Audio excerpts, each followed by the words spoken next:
Jeg vil i den her video vise, at man kan anvende en vilkårlig stamfunktion til at beregne arealet under en kurve, og så vil jeg vise et eksempel på, hvordan man kan udregne et areal under kurven ved at kende en funktion.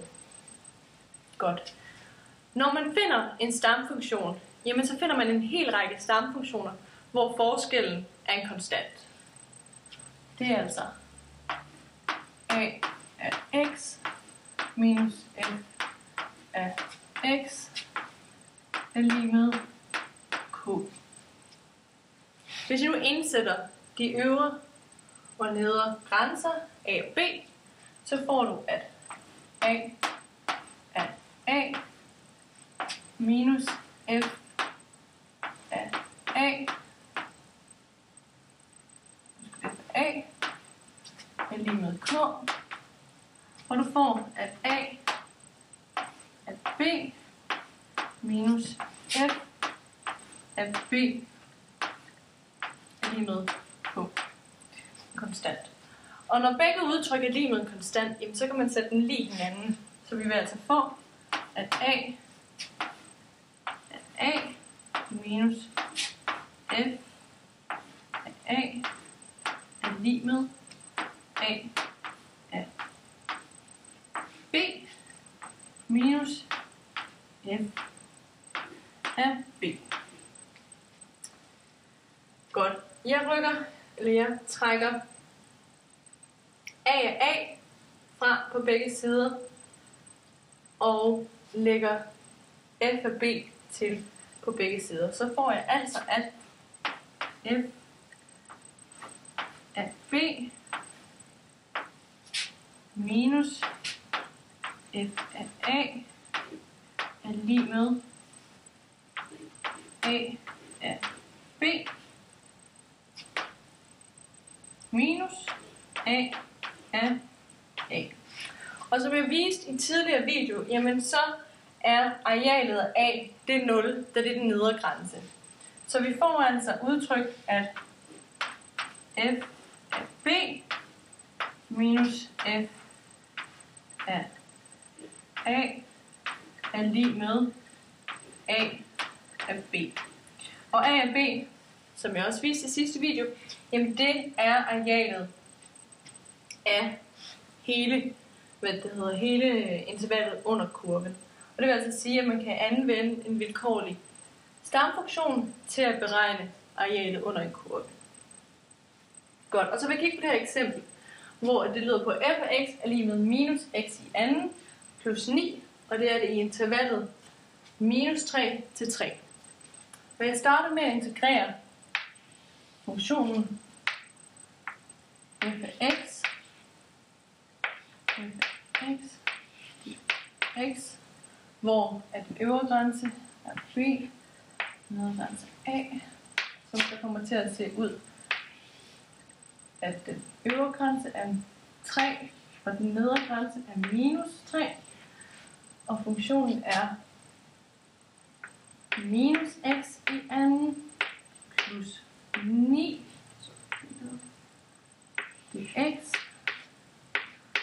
Og stamfunktionen til minus x i anden, det må altså være minus en tredjedel x i tredje. Og stamfunktionen til 9, det må altså være 9x. Med grænserne 3 og minus 3. Hvis jeg så indsætter mine grænser i min stamfunktion herovre, så får jeg, at minus 1 tredjedel gange 3 i tredje plus 9 gange 3 minus, og det kan vi altså se herovre fra, at vi skal trække det fra. Vi skal trække vores øvre grænse fra vores nedre grænse. Og så får vi minus 1 tredjedel minus 3 gange minus 3 i tredje plus 9 gange minus 3.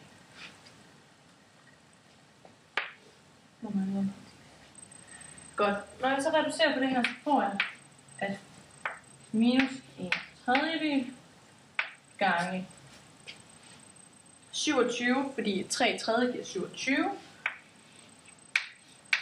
plus 9 gange 3, det giver også 27.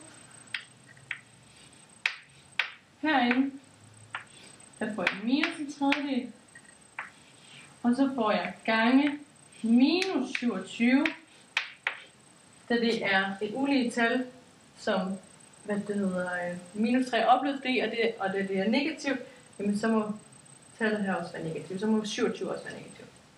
Og så får vi minus 27, der 3 gange minus, der 9 gange minus 3, det giver 27.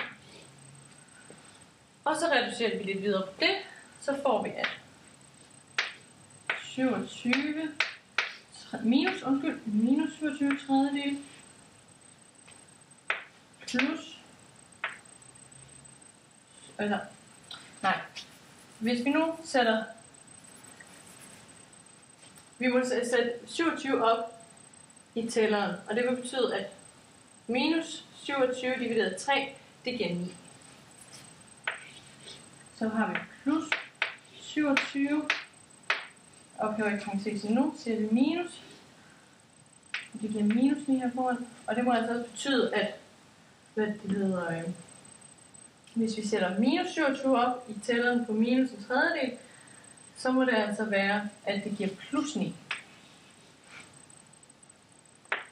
Og det her, det er stadig minus 27. Og hvis vi ophæver parentesen, så får vi et minus 9 plus 27